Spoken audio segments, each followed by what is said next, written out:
Daawwattoota TV Oromiyaa magaalaa Torontoo Ashamaa harka fuune. Sagantaa keenya kan guyyaa irraa keessatti waldayni dargaggootaa kan maqaa gurmuu dargaggoota raaba Oromiyaa jechuudhaan magaalaa Torontootti ijaarame diraamaa adda addaa qopheessee hawaasaaf dhiyeessee hawaasallee gammachiisee jira. Waa'ee kana ilaalchisee bal'inaan qophii keenya kaarraa ta'a itti dhiyaadha.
Gurmuun dargaggoota raaba Oromiyaa maal qabatee ka'ee akeekni isaa maala?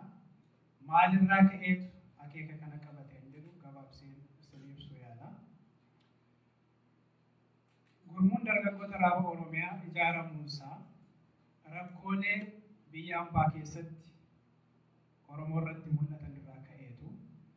Rakkoon jiran kunis dhiibbaa alagaan nurra geessisee biyya keenya dhabnee adda faffacaanee iddoo adda addaa biyya adda addaa keessa jiraannu irratti summiin nu keessa facaafame summiin kunis Oromoon walitti dhufee tokko ta'ee akka waliin jiraatu otoo hin ta'in adda wal babbaqatee dhimmoota adda addaatiin walirraa babbaqatee tokkummaa isaa eeggatee wajjin akka jiraatu otoo hin ta'in walirraa faffagaatee dhimma adda addaa olola adda addaa wal keessa faffacaasaa akka jiraatudha alagaan irratti hojjechaa jira. Kana gurmuun dargaggoota Oromiyaa hubannoo godhachuudhaan dhimma kana of keessaa dhabamsiisee of keessa qofaa otoo hin ta'in dargaggoota qofaa otoo hin ta'in hawaasa keenya jiran keessaa rakkoolee akkasii dhabamsiisuuf hubannoo adda addaa irratti hojjechuuf qindaa'ee ka'eera. Kanaafuu akka kaayyootti dhimmootii qabanne keessaa inni jalqabaa sabni tokko akka sabaatti aadaa mataasaa qabaachuu qaba, seenaa mataasaa qabaachuu qaba, eenyummaa mataasaa qabaachuu qaba. Kanaafuu gurmuun dargaggoota raaba Oromiyaa inni jalqabaa kan irratti hojjetu seenaa, afaan, eenyummaa isaa cimsuuf hojjeta. Akka kaayyootti inni biraan qabannee kaane hawaasa keenya dargaggoo qofaa otoo hin ta'in waldhabdee jidduu isaanii jiru yookaan hawaasni walirraa faffagaatee jiraachaa jiru walitti dhufee waliin akka jiraachuu danda'u waan qabu waliin guddifatee eenyummaa isaa waliin cimsatee akka waliin jiraachuu danda'u gochuudha kaayyoon dargaggoota raaba Oromiyaa. Inni biraan hojii keenya arga eegallee ji'a lakkaa'ameera. Ji'oota kana keessatti rakkooleen adda addaa nu mudataniiru. Sana keessaa akka rakkoo cimaatti akka jalqabaatti kan nu rakkisaa jiru maa inni bakkatti wal geenyee walgahii godhannu akkasumas haala qilleensa amma jirurraa waan ka'e akka biiroo mataa keenyaa uummachuuf ammaaf humni xiqqoo waan hin qabneef waan kana akka rakkootti waan keessa dabalu jirudha. Dhumarratti gurmuun dargaggoota raafuu Oromiyaa yeroo ijaaramu yaada adda addaa namoota irraa gaggaafannee yaada deeggarsaa cimaa jabaadhaa jettanii namoota nu jajjabeessan hundumaa galatoomaa isiniin jenna. Tokkummaan humnadha. Waliin haa hojjennu. Dargaggoon hundumtuu tokkoomee gurmuutiin haa hojjetu. Galatoomaa. Akka ganna 1520 argaa turre kana Oromiyaa keessatti wanni keessa mootummaa wayyaanee dargaggoota Oromoo irratti raawwatu isa dhalatee jiru jenereeshinii dargaggoota dhalatee jiru rukutaa ajjeesaa egeree hawaasichaa immoo ajjeesaa jira. Maaliif egereen hawaasichaa dargaggoo sana keessa waan akka sana keessa waan jiru. Fakkeenyaaf mana barnoota irraa qabeeyyiidha. Barnoonni isaanii egereen yookaan fiicharii dargaggeessanaa destroyed ta'ee kan hawaasaa destroyed ta'e. Karaa biraatiin maatii irraa iyyuu abbaa hidha. Daa'imman akka jiranitti isaan kan mana barnootaatii barnoota dhaabanii bahu. Mana kiraa keessaa ari'atamu maaliif source of income tokkicha sana waan ta'eef akka jirutti fiichariin ijoollee sanaa fiichariin hawaasaa destroyed ta'e damage ta'e. Kanaaf aleellaan amma dargaggoota keenyatti raawwatamu haala akkasii tallaalan isa dhalatee jiru qofa osoo hin taane isa dhalachuu jirullee egeree biyya sanaa egeree hawaasa sanaa damage gochuudhaan lubbuu lama akka ajjeesuuti. Egaa maal inni dhibee tokko sababni isaa yoo barame akka hubannoo waliigalaatti egaa amma tokko falli isaasii barame jedhamee fudhatama. Rakkinni isa karaa biyya keenyaa isa karaa Oromiyaa keessatti maddi rakkina dargaggoota keenyaa maddi gidiraa dargaggoota keenyaa sababni ajjeechaa sababni hidhaa maal akka ta'e ifatti beekna. Mirga abbaa biyyummaa dhabuudha. Mirga poolitikaa dhabuudha. Sanarraa kan ka'e dinagdeerraa dhahamnee fagaachuudha. Sanarraa kan ka'e risoorsii adda addaa irraa dhahamnee fagaachuudha akka access hin goone. Otoo maddi risoorsii hundumaa Oromiyaa ta'ee jiru ijoolleen Oromoo deebitee kan ittiin gargaaramu. Kana hunda sababni isaa maal akka ta'e aangoo abbaa biyyummaa aangoo siyaasaa dhabuudha. Kana hin beekna. Egaa maal barbaachisaa maal haa goonuudha. Kana walitti waan barbaachisu itti fakkaatu. Wal yaadachiisuu yoo ta'e alatti. Maaliif keessa turre keessa jira hin beekna. Kanaaf ilaamoo haala akkasii kana illee waan ta'eef itti gammadee kanaaf wal agarree isa akka irraanfachuu taane sana wal yaadachiisuudhaan nu gargaara. Akka nu badheetti immoo keessaa biyya hambaa kanatti jireenyi ishee guyyaa guyyaa kun jireenyi ishee mataa kun nu fudhattee baddee irraanfannee jirra. Biyya sana dubartii dhibe qootu hin taane ifuu irraanfachuu geenyee jirra. Kanaaf carraan akkasii kun wal yaadachiisuudhaaf nu gargaara malee waan haaraa walitti nu qabu. Garuu itti galee eessattuu egereen nama tokko hawaasa tokko harka abbichaa keessa jirti. Kanaafuu haala kana walitti dhufamee mari'atamee amma danda'ametti risoorsii qabatu gargaaramanii waliin duunu. Hawwiin keenya maali? Baruu barbaadanii waa'ee hawwii keenyaa. Baruu barbaadanii waa'ee hawwii keenyaa. Raaba Oromiyaa jedha maqaan keenya. Raaba Oromiyaa jedha maqaan keenya. Ilmaan Oromootiif yoo taane fakkeenya. Ilmaan Oromootiif yoo taane fakkeenya. Kan irratti hundoofnes aadaaf seenaa keenya. Kan irratti hundoofnes aadaaf seenaa keenya. Aadaan keenya badee maaf callifnee teenya? Aadaan keenya badee maaf callifnee teenya? Isa karaa bades karaarra deebisuu, kan nu tuffatellee halagaaf eebbisuu, isa karaa bades karaarra deebisuu, kan nu tuffatellee halagaaf eebbisuu. Oromoota dhugaa walitti harkisuu, Oromoota dhugaa walitti harkisuu, dhiiraa dhalaan jennu hunda wal barsiisuu, dhiiraa dhalaan jennu hunda wal barsiisuu.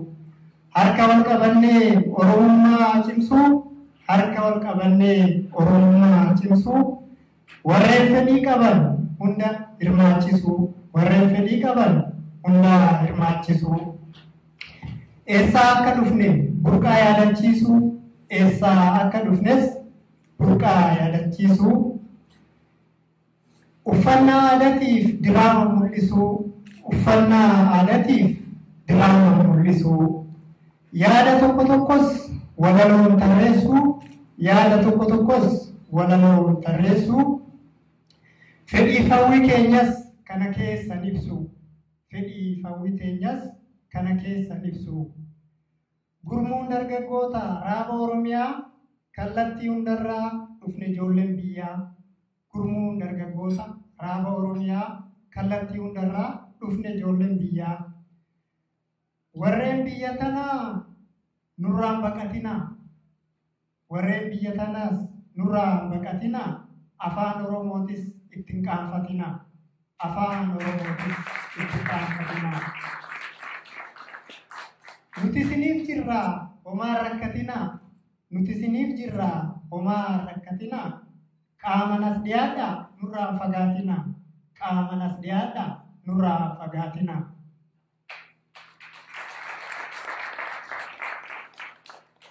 Walumaa galatti kana yaadni keenya, walumaa galatti kana yaadni keenya. Ilmaan Oromootiif yoo taane fakkeenya, ilmaan Oromootiif yoo taane fakkeenya. Ciminnaaf dadhabbii waa'ee hojii keenyaa, ciminnaaf dadhabbii waa'ee hojii keenyaa. Yaada fiiqee qallee isinirraa eeyna, yaada fiiqee qallee isinirraa eeyna. Gurmuu dargaggoota raaba Oromiyaa hidhannee kaaneera nuti ijoolleen biyyaa. Gurmuun dargaggoota raaba Oromiyaa hidhannee kaaneera nuti ijoolleen biyyaa. Galatooma. Galatoomaadha. Sheekota kan isin hima.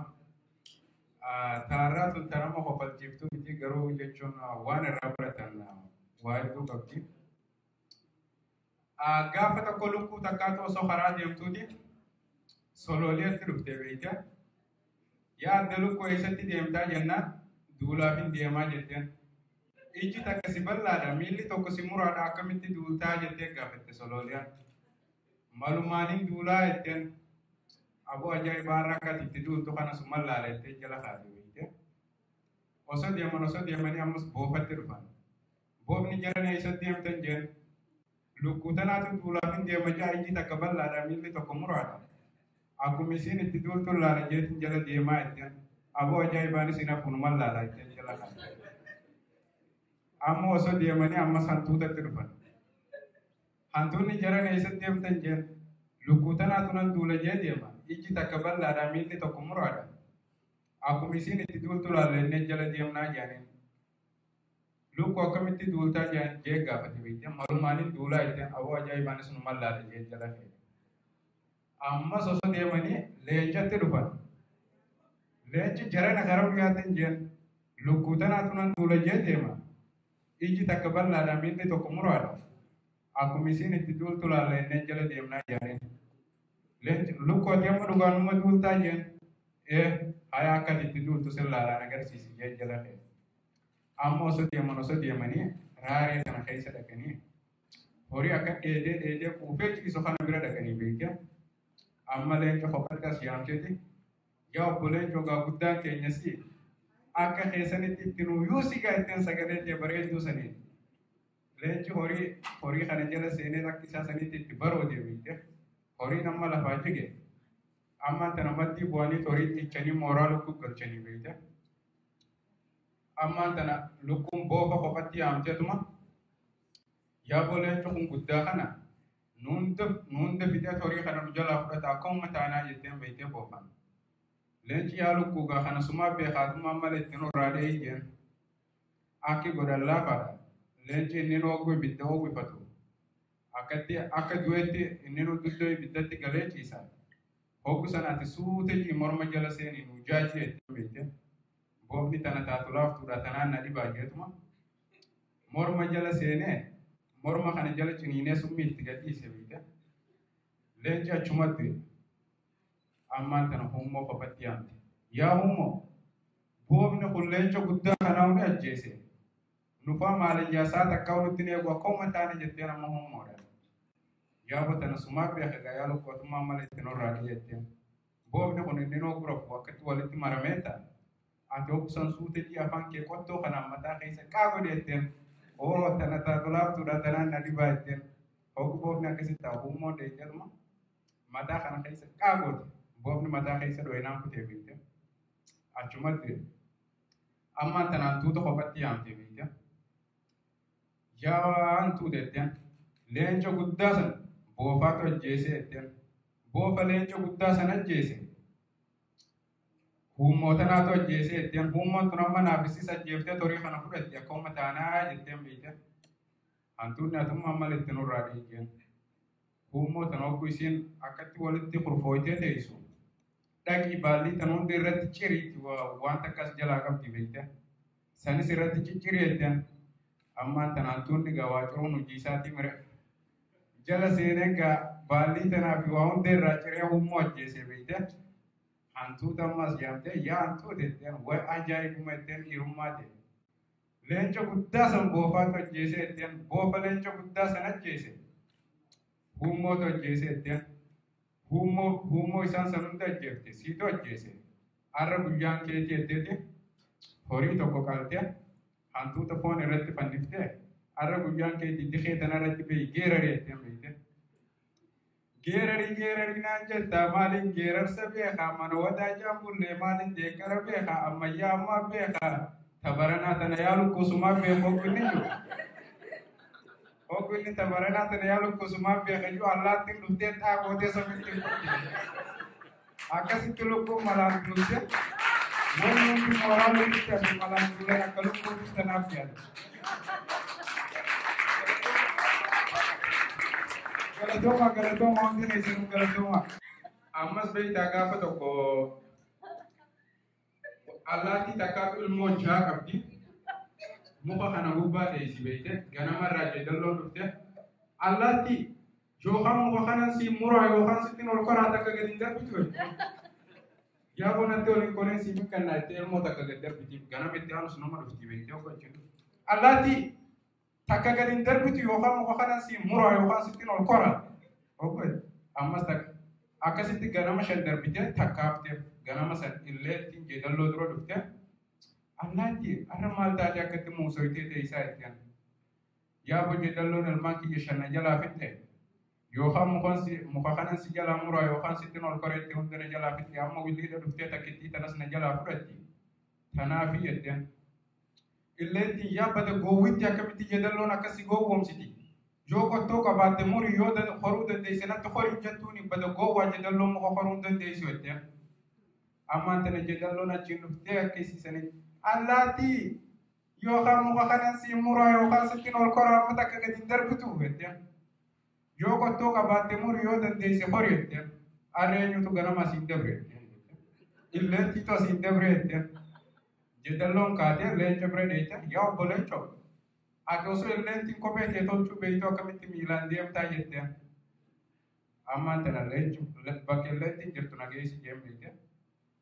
Fuutee ammaan tana hogguu illeentiin geessitu.Illeentiidhaan leenca kophee tiyyisiitu tolchuu beeka jaani kophee naa tolchii jeen beekte. Kophee tantee gogaa jeedallootu ta'a gogaa jeedalloo fidadhu jeen. Achumatti leenci jeedalloo ajjeesee gogaa itti hanne. Gogaa fuuteetuma sanduuqa darbattee hogguu leenci dhufu. Kophee tantee sii tolchee kasi fakkaatu tokkotu fuudhee bishaan kanaan seenettee bishaan gubbaa geessite. Leenci hogguu bishaan keessa dhaqee gallaalu ifuma bishaan keessatti argee beekte. Ammaan tana bishaanitti darbee leencini si fajjeesse haa. Akkasitti galatooma akkasitti illeentiin malaangaa allaattiidha si lubbuu baaftee akkasitti jeedalloo fi leencallee galaafatte. Galatooma. Daawwattoota TV Oromiyaa magaalaa Torontoo Ashamaa harka fuunee har'a kan itti argamnu waajjira hawaasa Oromoo kan naannoo Torontoo jiru jechuudha. Har'a keessumaa bira qabna qophii isaan godhan irratti obbo Abdiis karaa fagoo deemee dhufe kanarraa hirmaachuu fi meegaa karaa obbo Abdii achiis hin deebisa. Obbo Abdii mee har'a maaliif dhufte naannoo kana? Baay'ee gaariidha. Har'a kan inni as dhufuu danda'ee fi qophiin dargaggoonni naannoo Torontoo jiraatanii akka jalqabaatti yeroo ani biyya kana dhufe keessaa amma gara waggaa 3-4 biyya Ameerikaa keessa taa'eera. Qophii dargaggoonni akkanatti ho'isanii qopheessan sadarkaa isa jalqabaarra kaa'een ilaale jechuudha. Qophiin kuni qophii guddaadha. Qophiin kuni maqaan isaallee maqaa gaariidha. Gurmuu Raaba Oromiyaa kan jedhudha. Maqaa guddaadha. Ijoolleen Oromoo biyya ambaa keessa jiranillee kanarraan waan guddaa argatu, bu'aa guddaa argatu jedheetan yaada. Kanaaf hirmaannaa isaatiif jechan gara magaalaa Torontoo dhufe. Tole irratti naannoo kanatti argamuu keetiif hedduu galatoome. Mee qophii kanarraa wanni irras gammachiise irra maaliin? Qophii kanarratti dhuguma dubbachuuf yoo ta'e qophiin dargaggoonni akkanatti qopheessanii uummanni naannoo kana jiru immoo qophii kanarratti akkasitti ba'ee argamuun darbee qophii kanarratti qophiin qophaa'ee haalli ittiin qophaa'ee haala daran nama gammachiisuudha jechuudha. Baay'ee qophii gabaabaadha. Gabaabbatu iyyuu malee ergaa bal'aa qaba. Keessattuu diraamaanii fi walaloon isaanii qopheessanii dhiyeessanii kan hundee keenyaa, kan bu'uura keenyaa biyya keessas ta'e biyya alaa keessatti wanta raawwatamaa jiru, wanta ta'aa jiru sirnaan kan calaqqisiisudha jechuudha. Inni kun egaa akka adda dureetti kan ilaaluu qabnudha. Keessatti immoo waan dagatame jechuudha. Kan dargaggoonni yeroo ammaa waan isaanii daa'imman lafaa dhufaa jiranii fi kan isaan dabarsuun irra jiru. Biyya keessatti illee waan irraanfatamaa jiru natti fakkaata. Tapha dargaggoon tokko dhiheesse sheekoo kan jedhamu. Sheekoon kun ni dubbatama akka seenaatti haasa'ama malee uummata keessatti amma waan du'aa deeme fakkaata. Kanaaf ijoolleen Oromoo waan kanarratti illee barnoota guddaa argatu isaa biyya alaa qofa otoo hin ta'in isa biyya keessaatiif illee ergaa guddaa taa'ee yaada. Inni kun sadarkaa olaanaa irratti baay'ee nama gammachiise jechaadha. Kanaaf waldaa dargaggootaa kanaaf warra qophii san hojjechuu irratti qooda irraa fudhatan diraamaa ta'uu waan 3-4 qopheessaniiran walaloo haasaa baacuu waan adda addaa kana isaan hundaa waliigalatti maal jettaan maaliif garagaa fi diraamaan darbuu danda'u jechuudha. Dargaggoonni kana yaadanii qopheessuu isaaniitii fi akka Oromummaatti galata guddaan isaaniif qaba.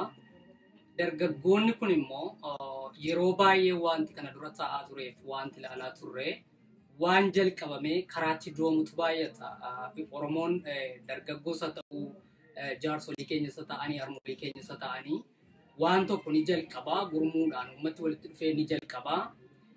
Yoo tumsi duubaan hin jiru ta'e kufee argama jechaadha. Kana dura waan ta'aa turedha.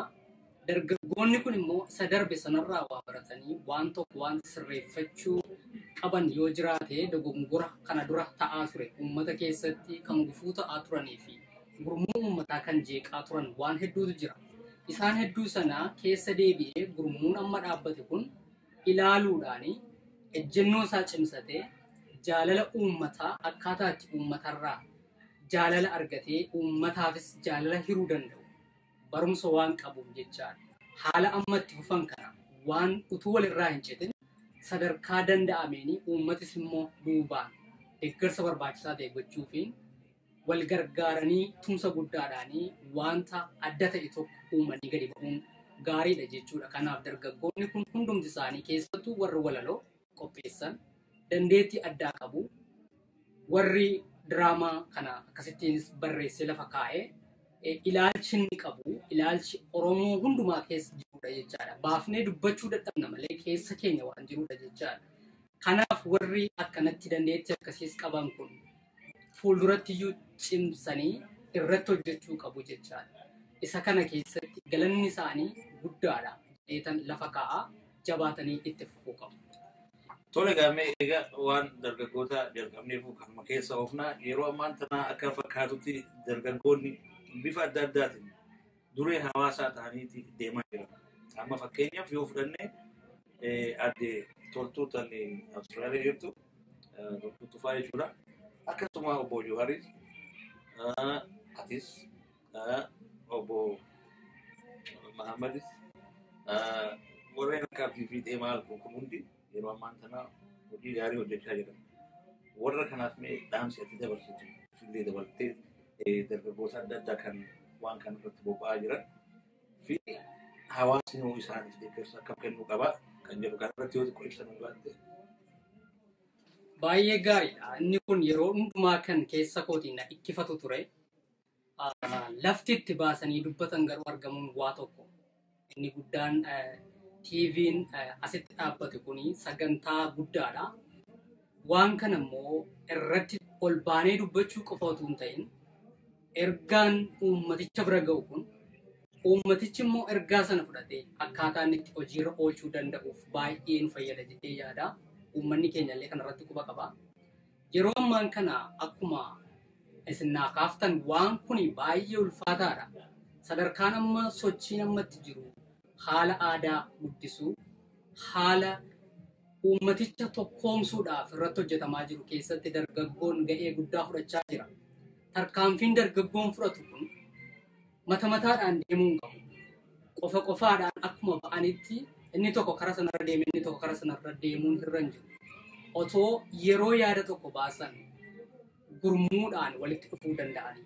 Keessattuu kan amma Awustiraaliyaa keessatti ta'aa jiru wanni irraa gammade tokko maal inni uummanni ijoollee alatti dhalatanii afaan biyyuma alaatti baratanii warra biyyarraa dhufanii asitti biyya ambaa keessatti guddatanii afaan dhaban aadaa dhaban irra isaan sun immoo namni yertuun akkasitti biqilee yeroo ba'u aadaaf afaan guddisuudhaaf gaafa ol ka'u uummanni isaan kana dhaga'ee yeroo duukaa bu'u sadarkaan nuyi amma itti jirru sadarkaa baay'ee fagoo deemedha waan ta'eef sadarkaa kanatti immoo bifa teknooloojii alaa kanatti fayyadamuudhaan ammayyaan kan keenya ta'uu irra jira jechuudha. Kan hormaate jennee alatti dhiisuu hin qabu. Isa ammayyaa kanatti fayyadamuudhaan afaan keenyas guddisuu mucayyoo amma akkasitti kaate afaan Oromoo kana addunyaatti labsaa kan jirtu fudhatama kan argataa jirtu kana uummatis akkuma isheen kaate kana duubaan bakkuma jiru dammaqee irratti cimnaan hojjechuu qaba. Darbee immoo warra akka gurguddatanii dandeettii siyaasaanis sadarkaa tokko tokko warra jiran kan akka obbo Jawaar fa'aa kan akka Abdii Fiixee fa'aa isaan akkasii kun biqiltoota Oromooti jechuuf na dandeessisa. Maaliif ol ba'anii namni amlee guutuudhaan akkasittiin of kennee dubbatu gaafa gadi ba'u waan isaan dubbatamu kana uummati immoo fudhatee sadarkaadhaan tilmaamatti kennuudhaan bu'aa isaa hojiitti jijjiiruutu irra jira. Haasa'uu isa haasa'ame kana immoo sadarkaadhaan lafa kaa'anii sagantaatti baasanii hojiitti jijjiiraa deemuun baay'ee gaariidha. Waan tokko barreessaa dubbataa akkuma seenaatti kaa'aa deemuu qofa otoo hin ta'in hojiitti hiikaa deemuun waan bu'aa guddaa qabu natti fakkaata. Kanaaf uummanni keenya isa sanarratti utuu wal gargaaranii otoo waliin taane tumsa ijaarranne gareen siyaasa adeemsisu akka siyaasaatti walitti dhufee gareen dhimma nageenyaa adeemsisu dhimma nageenyaa irratti walitti dhufee gareen mirga dhala namummaa adeemsisu dhimma mirga dhala namummaa irratti walitti dhufuudhaan gareen barnootaa garee barnootaatiin gareen gaazexeessitootaa walumatti dhufanii hundumtuu hojii isaa irratti bobba'ee gareen kun hundumti immoo rakkoon keenya maali? Guddinni keenya eessaa kaa'e? Eessarra jirra? Maalitti immoo adeemaa jirra jedhanii irratti wal gaafatanii hundumtuu yaada garaagaraa qabaachuu mala. Yaadi garaagaraa sun garuu galma keenya isa fuulduratti karoorfan bilisummaa Oromiyaa isa jedhu sana. Har'a immoo kan irratti dubbataa jirru Oromummaa isa jedhu kana irraan hundaangeessu jechuudha. Kanaaf uummati keenya isa kanarratti wal jabeessee hojjechuun gaariidha. Yaa dhugaadha. Ati akkanatti fakkaatu sila inni karuma san deemaa jira. Wanni hedduun eegaluudha. Amma yoo ilaalle keessattuu biyya alaa kanatti sadarkaa akka amma jiru kanatti namoonni bakka namni dhaqe hundatti akkatti bahanii bifa gaarii simatanii horiillee walitti buusanii maal jedhan waan Oromoo keessatti amma kan duraa jechuudha jalqabee duwwaaruma faana jechuudha. Akkasuma akka addee toltuutu akkasii wanni kun silaa booddeen isaa karuma san deema. Dura eegalamuu qaba bakka federaa ta'u wanni tokko eegalamaa deemee isa booda uummata baay'ee dubbisaa jiru kana keessa nama filachaa guddachaa deemaa jechuudha. Olega Obbo Abdi mee amma karaa biratti achi deemna. Haalli yeroo ammaan tana olloota naannoo Oromiyaatii fi akkasuma biyya akka Saawudi Arabiyaa keessa jiru Oromoota fi abjuu ta'eera. Namni karaa deemu wallaalee Yamanitti akkasii naannoo Oromiyaa sana hunda akkasii. Biyyatti immoo kasandaraniitu jiru. Amma Saawudiitti namni dhume meebi nama 50 jiru. Kan Tigreen bitte immoo miliyoona kana jiru. Mee ati isa kanarratti maal jette? Inni kun akkuma miidiyaa irratti ilaallutti waan baay'ee nama shororkeessuudha. Eessaa akka inni ka'e hin dubbatan warri dhimma sana of harkaa qaban. Inni kun garuu gadi fageenyaa yoo taa'amee ilaalame gara boodaatti deebinee waan tokko ilaaluu qabna jechaa. Mootummaan biyya sanaa sagantaa mataa isaatii qaba. Garuu mariin sagantaa mataa isaatii inni baafate suni irra caalaa kan inni fuuleffate uummata gara impaayeraa Itoophiyaatii dhufe sanarratti.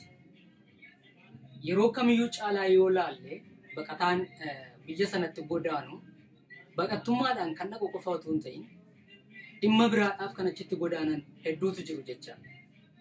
Inni immoo baqattummaadhaan achitti godaane keessattuu uummata Oromoo yoo fudhanne uummanni keenya kan achitti baqatu malee dhimma biraadhaaf kan biyya sana dhaqu miti. Uummata impaayeraa Itoophiyaa keessa jiran keessaa dhimma biraadhaaf kan achitti godaanan sabaaf sablammii kabiraan ni jiru jecha.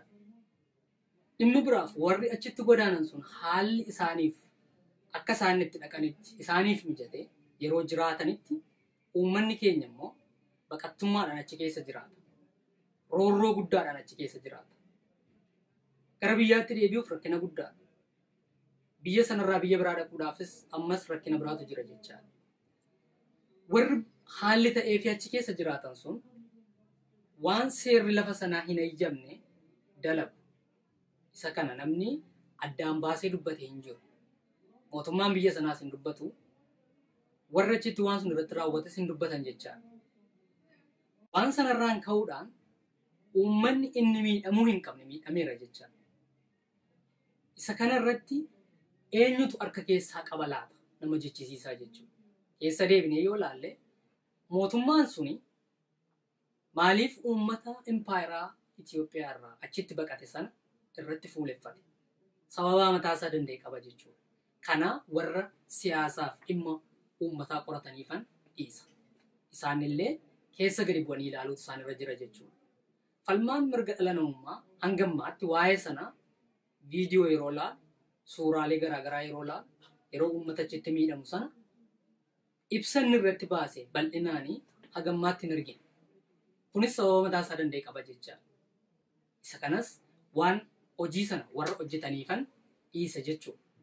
Inni kun maalinni tarii mootummaan Saawudii mootummaa Itoophiyaa wajjin quunnamtiin isaa maalinni jennee ilaaluutu nurra jira jechuudha. Maaliifis immoo uummanni biyya sanatti godaane. Mootummaan biyya sanaas maaliif achi keessaa baasuuf sababeeffate? Inni kunis gahee mataa isaaniiti.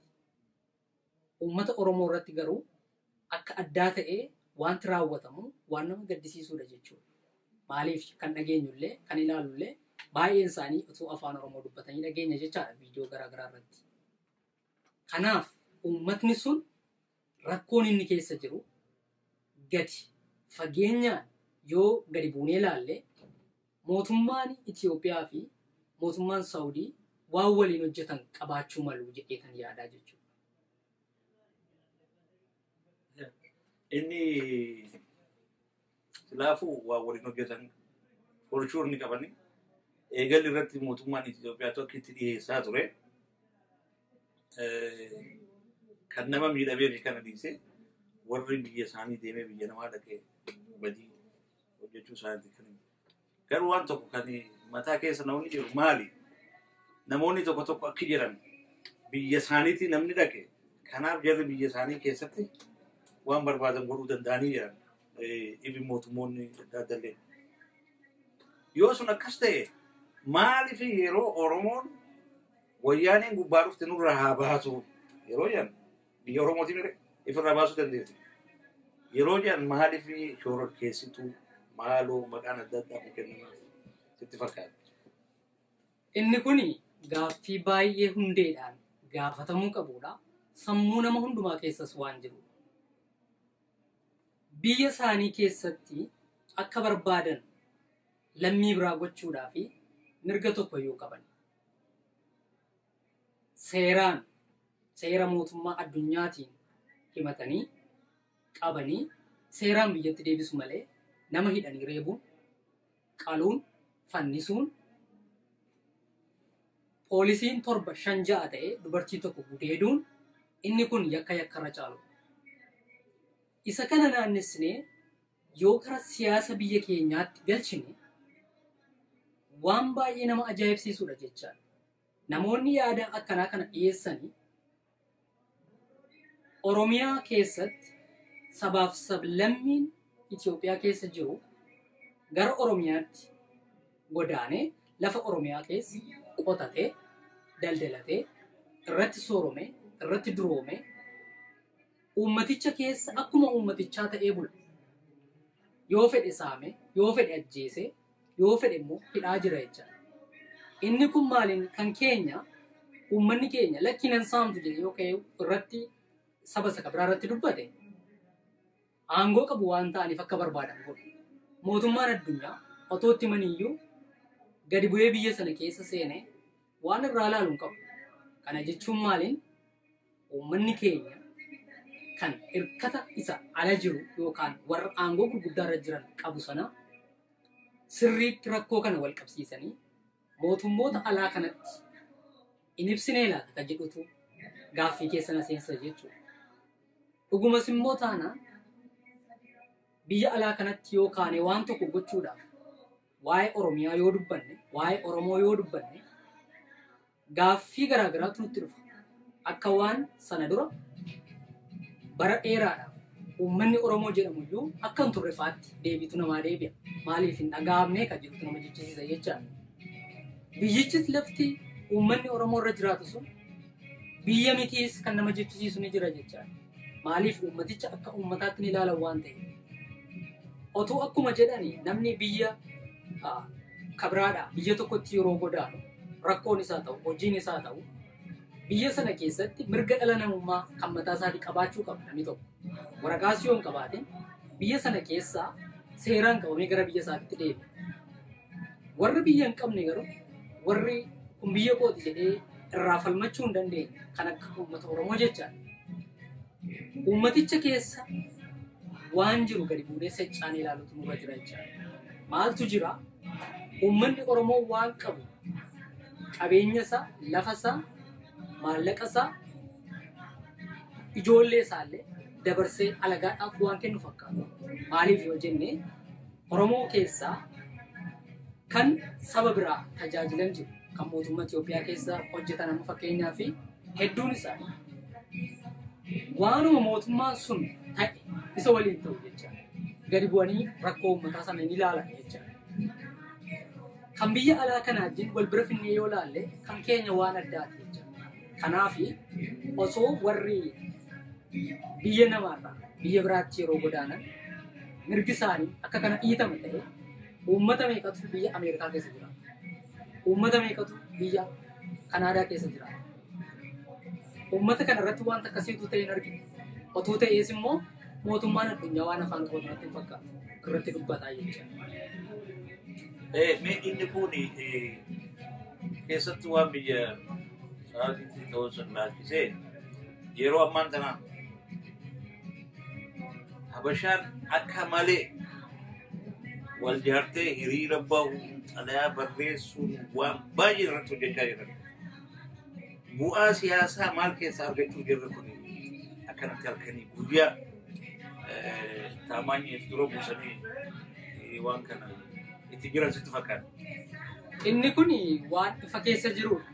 Ifa keessa jira waan nama jalaa dhokates miti. Yeroo baay'ee uummanni warri akka yeroo maqaa waliif kenninu jecha kaan Habashaa yeroo jedhanii isaan sun immoo adda of baasanii iyyuu kan Juush ofiin jedhan jiru jecha. Yeroo gar tokko hoo waan tokko yoo ka'e gara ho'ettiitu hirkatanii argina. Uummati keenya immoo yeroo sana waa qalbeeffachuutu sarara jira. Sabni yeroo wal faana qabu humna qabatu. Garuu sabni kun yeroo addaan baba'ee dhaabbatu harki caalaan isaa osoo Oromoon ka'ee qofaa dhaabbachuu danda'e waan tokko dubbachuu danda'e sabni amma ka'an uummata Oromootiif waan ka'an miti. Osoo saba Oromoo qofa irratti waan tokko raawwate osoo saba Oromooti baqataa Oromoo qofa irratti waan tokko raawwate Abashaa kamtu ala ba'ee hiriira ba'a. Waa'ee Oromoo maaltu dubbata? Waa'ee isaayyuu namni kaasu. Amma garuu adeemsi isaan deemanii fi dhimma tokkummaa kan isaan yaada isaanii keessatti qaban isa dhimma Itiyoophiyummaa jecha kan ijaaruuf jecha kan akkuma durii sana kan bara durii maqaa Itiyoophiyaatiin mootii ta'anii biyyicha irratti wal jijjiiraa turan abjuu akkanaa warra abjootantu jiru jecha yeroo waan tokko ka'u yeroo waa tuqamu uummanni kun wal faana u'uu edee ka'a. Kana jechuun maaliin adeemsa isaanii karoora isaanii kanuma har'a achi fuula harkaa ta'anii nutti mul'atan sana dugda harkaa ta'anii immoo nutti deebi'u jecha. Kanaafi uummanni keenya bu'aa isaanii buufatan yeroo isaan wal faana ba'an maaliif akka isaan ba'an ilaaluu ture. Uummanni keenya immoo uummata isaatii baqataa biyya ormaa keessatti miidhamee fi akkuma isaanii sana badee dhaabbatee irraa falmuun barbaachisaadha jecha. Inni sirriitti garuu amma Oromoota jidduu falmaa tokkotu jira. Falmaan jiru kun maali? Namoonni hangi tokko hiriira kana jaruma Habashaa kanaa wajji haa baanu. Wanni kun waan Oromoo kana sanyee ka'ee miti. Waan namoota naannoo sana irraa dhaqee hunda affeerrii godhu waan ta'eef jecha waliin hiriira bahuu qabnaa warra jiru jedhu. Warra immoo lakki isaanii wajji hiriira bahuun nuuf bu'aan qabu. Maaliif waan isaan barbaadan san guutuudhaan waan tokkummaa isaan jiran sana. Maaliif amma nama tokko dubbisee maal yaa namni suni ammatti yeroo itti wal hiranii miti. Rakkinni keenya osoo kan keessatti kun immoo kan alaati. Amma kan alaa sanii fi kan keessaa san rakkina walitti fiddee madaalli isaa atu beekte. Ati kamtu irra sirriitti fakkaata? Inni kun ani dhaloota har'aati. Akka dhaloota har'aatti kan dubbatan jechuudha. Ana caalaa immoo jaarsoliinii fi namoonni dhimma siyaasaa beekan waan kana gadi qotanii beeku jechuudha. Akkan irra keessa harka akka dhaloota har'aatti dubbatutti jechuudha. Waanni kaleessa akaakayyuu kiyya abaabilee kiyya irra ture maalinni har'a akka dhaloota har'aatti of gaafachuutu narra jira. Abaabileen kiyya maal ta'aa ture? Eenyuun bulaa ture? Akaakayyuun kiyya maal keessatti darbe? Abbaan kiyya har'a maal keessa jira? Ani hoo har'a kan inni itti dhaladhe maalinni? Sunnu afa jecha. Wanni kaleessa dhufaa darbaa baroota dhibba teenyee lakkoofnu kana jecha. Wanni nurratti wal jijjiiraa ture jedhamee ilaalama. Keessattuu kitaabota warri Habashaa barreessan yeroo dubbisu tokkummaa miti walitti dhufeenya iyyuu hin qabu. Iddaan illee nu gargar fagoodha. Otuu tokko taanee waliin jiraanne otuu dhuguma isaanis nagaa qabatanii nus nagaa qabaannee hundumti keenya nagaadhaan waliin jiraachuu hin dandeenya ta'ee tokkummaan badii hin qabu. Garuu madaatu jira. Madaan keenya hin qooru. Qoorees hin beeku. Maaliif nu tuttuqu? Nu dhiigsu. Osoo madaan keenya tuttuqamu utuu dhiignu har'as nama nu madeesse waliin walitti hirkachuu jechuun ittiyyuu madaa sana ofitti bal'isuu natti fakkaata. Har'a ofitti si qabee yeroo bakka barbaade ga'u immoo yeroo inni fuudheetti mogolee isaa jala si kaa'utu jira jecha. Isa akkasii kanatti uummati keenya garaa kennuun iyyuu barbaachisaa natti fakkaata. Akka ofii kootiitti akka yaada nama tokkootti jechuudha. Wal faana ba'anii falmuun gaarii.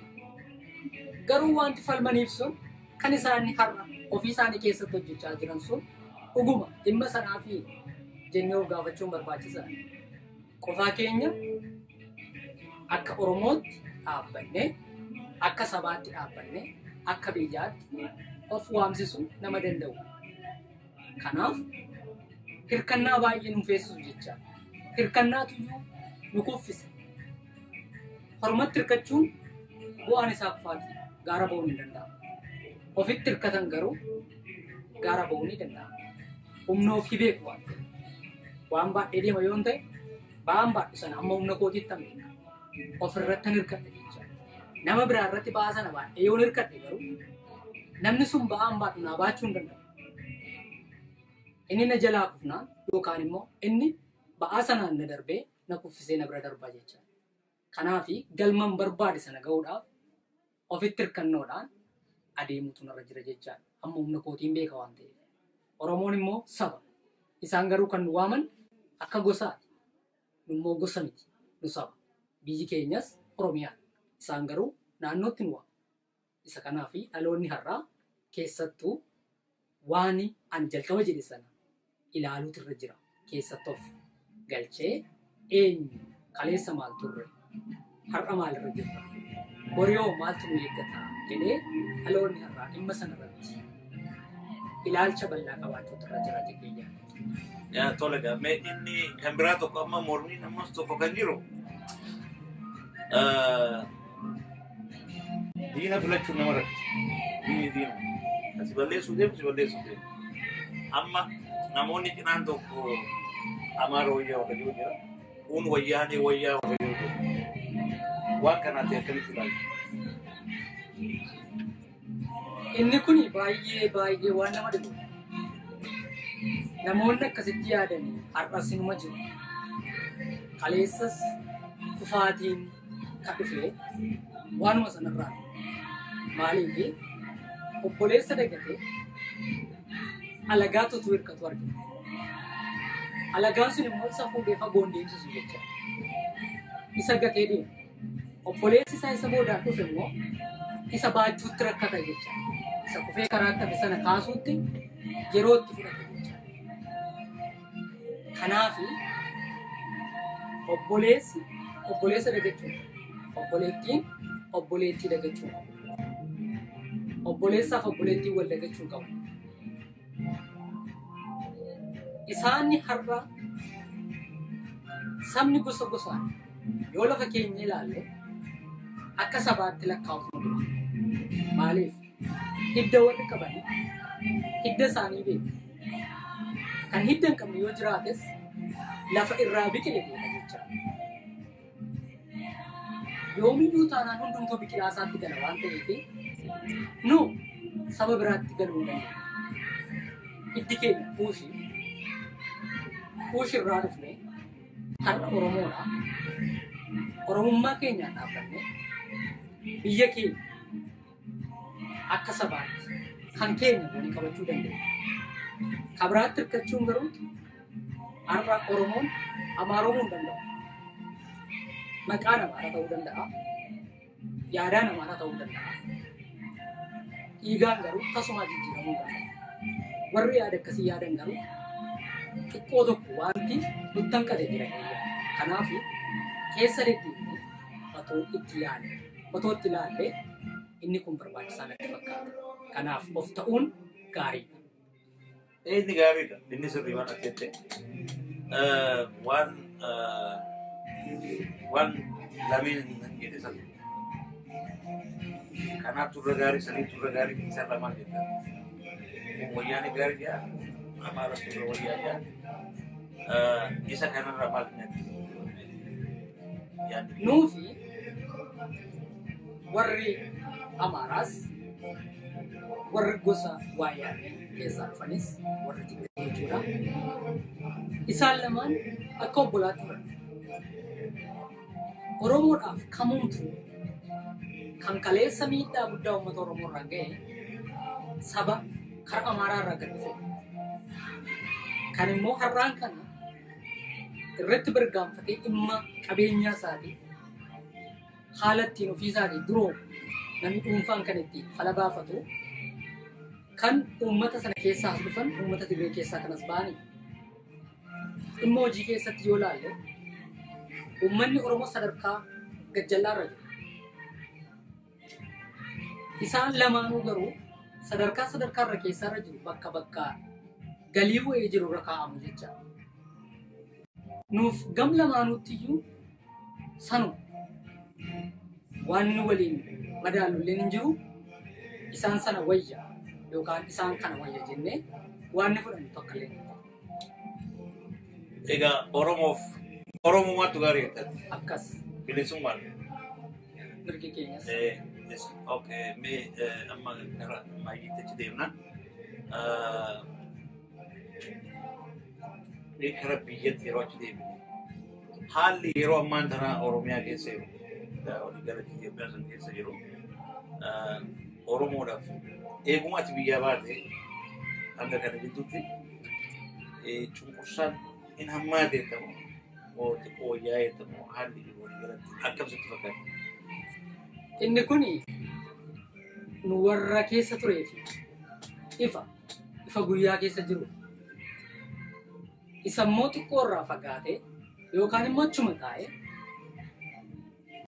irra isaa keessa laaluu fi baay'ee dukkanaa. Kanaaf utuu keessa isaa warri beekan irraa dubbatanii dhugaan jiru kanarraa faallaadha jecha. Maaliif jennaan gaafa durdurii Oromoo wal faana baasanii hiriirsanii tiraakteerii akka irra deemsisaa turan nutti mala. Tooftaa jijjiirrataa dhufee haalli bulchiinsa har'aa jechuudha. Dukkana keessatti nama galchee dukkana keessatti qoonqoodhaan ajjeesa. Mana hidhaa keessatti torchii godha bakka namni hin agarretti seera jalaa dhokataa jecha. Ajjeesee rasaasaan na'ee qalee of ajjeese jedha. Uummanni inni ala jiru sana keessa isaa gadi bu'ee ilaaluutu irra jira. Inni kaleessaa yeroo gadi baasanii boollatti naqan yeroo jiraatti awwaalan mootummaan alaanii dhagaa ni argas. Dookumentarii garaagaraatu jira. Inni har'aa garuu ukkaamsaadhaan fixaa jiru jechuudha. Kanaaf isa kaleessaarra namni nagaan namni biyyaaf ta'u namni qaroon caalmaatti kadhumaa jiru kan doomaa jiru kan karaatti hafaa jiru kan daandii irratti ba'ee maraatu mootummaa har'aa keessatti jecha. Kanaaf gabrummaan kaleessaa kan mul'ifatee nama gabroonfatu kan har'a keessa jirru garuu sirni har'a keessa jirru sirna ukkaamsaadha. Lubbuu namoota hedduu galaafatu jecha. Kanaaf kaleessarra har'i hammaata. Yoommoo akkasumatti uummanni keenya akkuma yaadaan akkas gargar ta'e kana garri kaanis tumsee garri kaan immoo kiyaa baqatee biyyichi booda maal ta'uuf adeema nama jechisiisa jechaadha. Uummanni dhaabbatee itti yaaduutu irra jira sana. Dhugaan jiru maal fakkaata? Inni keessaa baqatu maaf baqata? Inni achi keessa jiru immoo maaf isa achirra jiru sana isa taayitaarra jiru sana kan kooti jedhee maatti jecha. Dhoksaa isaa dukkana keessatti raawwatu sana maaf sirriitti nu bada. Haa ta'u malee immoo wanti ifatti ta'us jiru. Kaleessa kan pirezidentii ture mootummaadhuma har'aa keessatti jechuudha. Taayitaarraa fuudhamee haati manaan jalaa fuudhamtee yeroo hedduu biyyarraa yeroo baqate taayitaarraa yeroo fuudhanii hidhan waan inni qabu yeroo irraa fuudhan har'a ifatti mul'ataa jira. Kaleessa kabajaadhaaf namni 3-4 isa duukaa ka deemu har'a immoo qullaa buusee kan qofaa deemu nama meeqatu ture. Kanaaf miidhaan tooftaadhaan har'a nurratti ta'aa jiru isa kaleessa mul'achuudhaan saba keenya irratti ta'u caalaa amilee uummata keenyaa miidhaa jira. Kanaaf har'a irra jabaata jecha. Mee gaaffii horiilee wanniidha garuu yoo tilmaaman yeroo teessee yaaddu hiriyoonni baay'een akkasii biraa dhuman ifaadha. Atilee miidhaa guddaan akkasirra ga'e kana dura interviyuu kana dura waliin goote irratti biyyoota footoo waa hundaan agarsiisteeru. Mee akkasuma tilmaaman yeroo teessee ilaaltu wayyaanee waggaa 20 kan darbe kana keessatti nama Oromoo meeqa fixeettee yaaddaa? Inni kun waan ajaa'ibaati. Otoo lakkoofne inni lakkoofne fixuu hin dandeenye. Kanumti ani otoonan gara hojiitti hin seene kanumti ani beeku kan halkan manaa ba'anii otoo manatti hin deebiin hafan kumaatama. Baay'een ijoollee barattootaa kan isaan ba'anii otoo manatti hin deebiin hafan nama meeqatu jira. Kan warri har'a eessa geessee isaanii hin beekne meeqatu jira. Kan immoo mootummaa dargii keessaa gara isaaniitti makaman kan maatiin isaanii hanga irraa jiru jedhanii eegan nama meeqatu jira. Kan lubbuudhaan galaafatamu lakkaa'uun hin danda'amu. Isa sanarra darbee yeroo nuyi hojiirra turres yeroo hojii keessaa ba'us ergaan biyyaa gara biyya lammaffaatti baqadhees namoonni lubbuudhaan du'an kana na faanallee wal faanallee baane ana birattillee ka du'an mana tokko keessattillee kana na biratti rasaasaan rukutamanii biyya baqaa lammaffaa Keeniyaa keessatti kan ajjeefaman ijoolleen Oromoo lakkoofsi isaanii har'a ni beekama jecha. Kan qabamanii biyyatti deebi'an yeroodhuma namni Naayiroobiitti dhufee isaanii ajjeesu sana poolisiin Itoophiyaa immoo poolisii Keeniyaa irraa fudhatee biyyatti kan isaan deebise kan akka injiineer Tasfaa'uun fa'a. Dhiyeenya kana keessa yeroo galaafatamu namni isa fakkaatu nama meeqa jira. Kan maqaan isaanii hin dhaga'amne namoonni lama kan Keeniyaa irraa qabamanii deebi'an hagammaatti kan achi bu'aniin isaanii namni beeku hin jiru. Kan maqaalee jijjiirratanii Keeniyaa keessa jiraachaa turan ukkaanfamanii biyyatti deebi'an. Odeeffannoo isaa yeroo dhageenyu achi jennee lafa kaa'uu hin dandeenye. Lubbuu hedduutu du'aa jira jechuudha. Biyya hambaa keessattis adamsanii ajjeesuu jiru. Biyya keessa qofaa miti. Inni kun lakkoofsaan kana jennee kan Oromoo tilmaamuun nu dhiba. Kanaaf baay'ee hammaataadha jecha. Mee isa kana hundaaf amma isa maasuufne kana maraaf hiikaan isaa maali jettanii kan maayii hiikaan isaa maali? Achumaatti ansiti uummataafis ibsa kennitee jiratu nu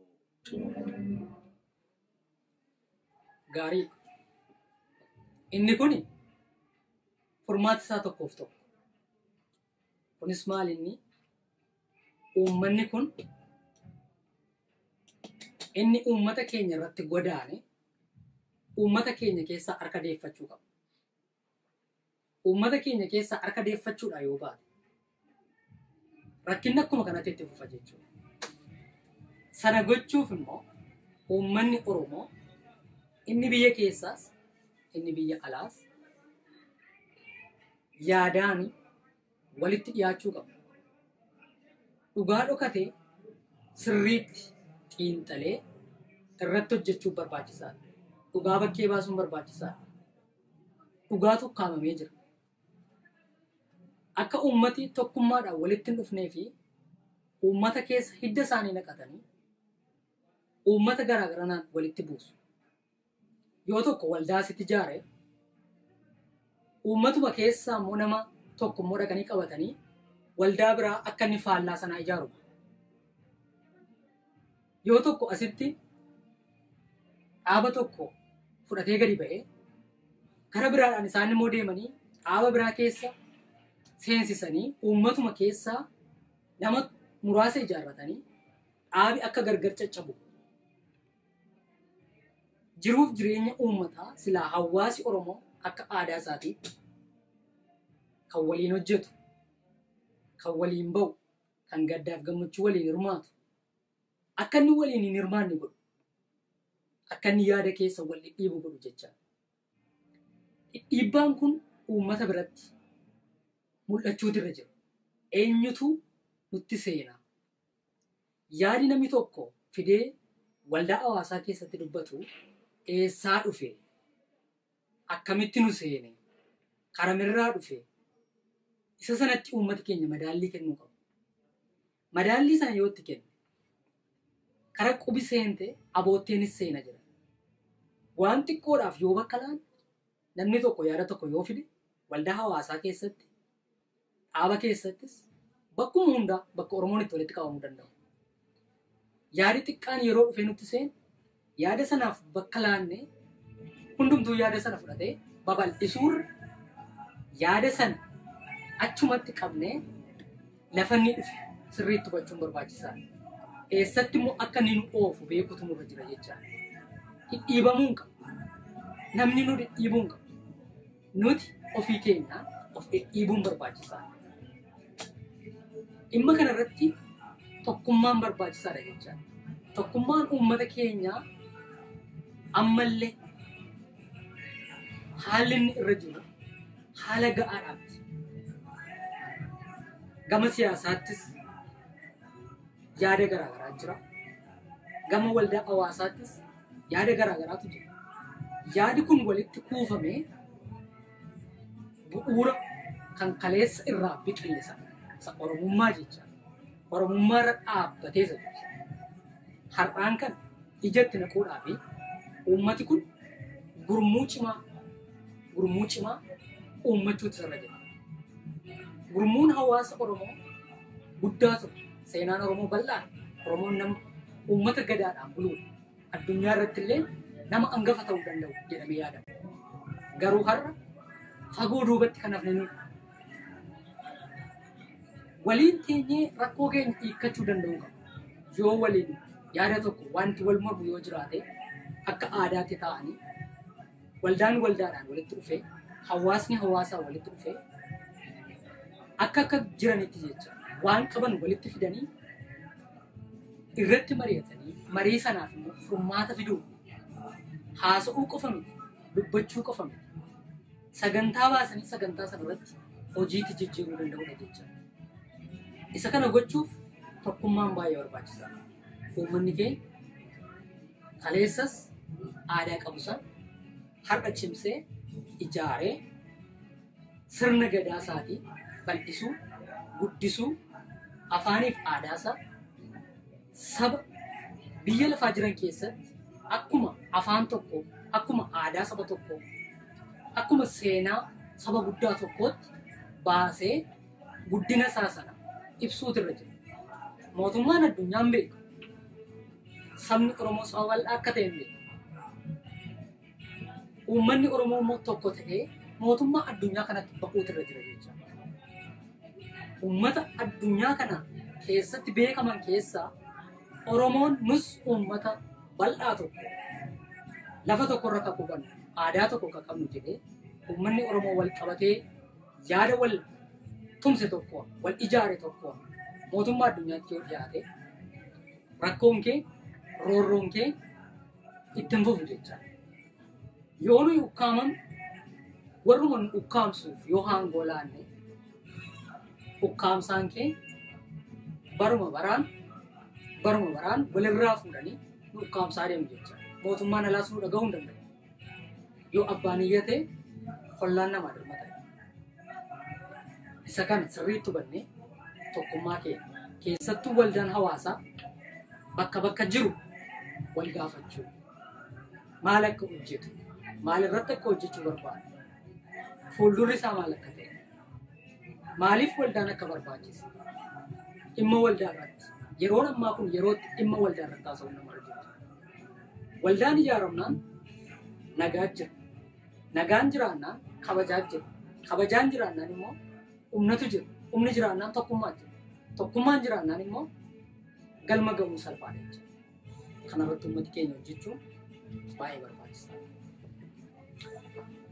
Tole obbo Abdii hedduu galatoomii akkuma beekanitti obbo Abdiin nama mana hidhaa keessas yeroo adda addaatti ture gaagaamni qaamatis guddaan irra ga'e akka har'a fayyee nagaa ta'e asii dubbatu kanaa miti gaafa dura agarree haala gaddisiisa irra ture garuu amma Waaqayyo galanni haa ga'u fayyeera jechuun guututti eegaa obbo Abdiin galatoomii. Daawwattoota TV Oromiyaa magaalaa Torontoo qophii keenya kanarraa asirratti raawwata nagaa jiraadha haga sagantaa ijaaruu tolee deebinutti ani garbii nuurratti nagaa jiraadha abbaan kaameeraa obbo Tumsaa Umarii nagaa jiraadha.